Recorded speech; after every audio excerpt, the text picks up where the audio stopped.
Do you know what terror is? Hello. Do you live here? Nobody lives here.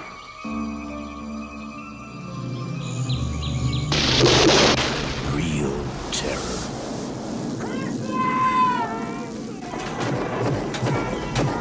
How long has it been since you've been on Elm Street? Welcome to a brand new nightmare. He is the first in fear. Will you help me? My God, can someone help me, please? Second to none. Don't let them put you to sleep. He has no mercy. And no equal. Now no one sleeps. Get ready. This August, your wildest dreams will come true. How sweet, fresh meat. A Nightmare on Elm Street, Part 4. The Dream Master. Welcome back to the 31 Days of Spooks. My name is Dylan Goebel, and today we're talking about A Nightmare on Elm Street 4, The Dream Master, released in 1988. The film is directed by Renny Harlin. Kind of weird seeing his name on a horror film. He's usually directing action films, but yeah, okay. And features the return, once again, of Robert Englund as Freddy Krueger. Okay, so yeah, it's a typical Nightmare on Elm Street movie. Bunch of people get killed in their dreams. You know, by Freddy Krueger. This movie starts off as a continuation of Dream Warriors, but yeah, the Dream Warriors got killed off in the first 20 minutes. So there's that. Fun. Honestly, this movie isn't that bad. It is my least favorite of the films so far. Oh, don't worry, it gets worse from here. This movie's fine.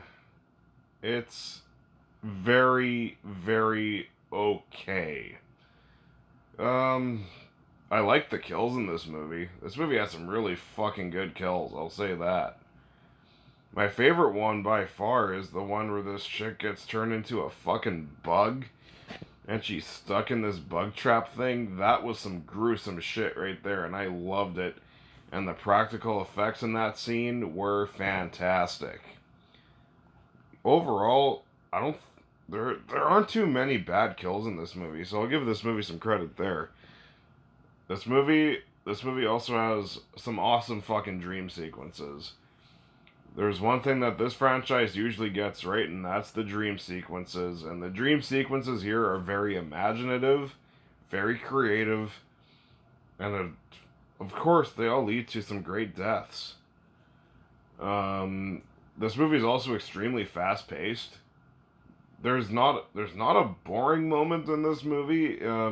It's very, like, this movie moves by quick.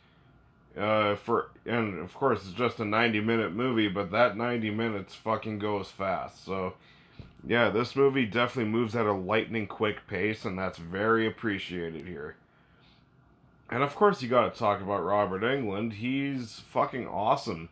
He's, like I've been saying in every single one of these reviews, Robert Englund is Freddy Krueger. He is fucking awesome. He always is awesome, even if the movie is shit, which the next two I'm reviewing are pretty fucking bad. One I really dislike, the other one's a guilty pleasure. You'll find out which one's which. Even if the movie's bad, he's fucking awesome in them. But yeah, let's get my problems out of the way. They kill off the fucking Dream Warriors from Part 3, and they replace them with some fucking nothing characters that I don't mind them getting killed off. Yeah. Good thing those deaths are good, because yeah, the characters that are replacements for the Dream Warriors suck fucking ass. I didn't care about a single one of them. I don't even fucking remember a single one of them. It's kind of depressing, actually. Um, and also the story this time isn't quite as interesting. I mean, it's a fucking Nightmare on Elm Street movie. You really coming for the plot? Especially the first three movies. Even though two is my least favorite out of those first three, all of them had an interesting story going on, and I was always invested, even when the kills were not happening. This movie isn't that. This movie has kind of a nothing kind of plot. Like for Friday the 13th, like something like Friday the 13th, I definitely never go to those for the plot. I just want to see Jason kill some people. On Nightmare on Elm Street's a bit different. Even though Friday the 13th is my favorite horror franchise, Nightmare on Elm Street is technically better than Friday the 13th, but just Friday the 13th is like my ultimate fucking pleasure franchise. I always watch those films, even even the bad ones. I just love Friday the 13th. Um, A Nightmare on Elm Street usually has like some interesting story going on. And yeah, this was the first like real fucking disappointment in the franchise. Even though I think this movie's fine, it's just kind of a very underwhelming sequel. Uh, yeah, besides some fucking awesome dream sequences, a really fast pace, awesome kills, great effects, Robert Englund being fucking amazing as Freddy Krueger. It's just that the story and the fucking characters that are replacements for the Dream Warriors is just, it's not there. This is the weakest entry in the franchise so far, but it gets weaker from here. And overall, this is the first major disappointment in the franchise. Um, I'll give A Nightmare on Elm Street Part 4 a C plus.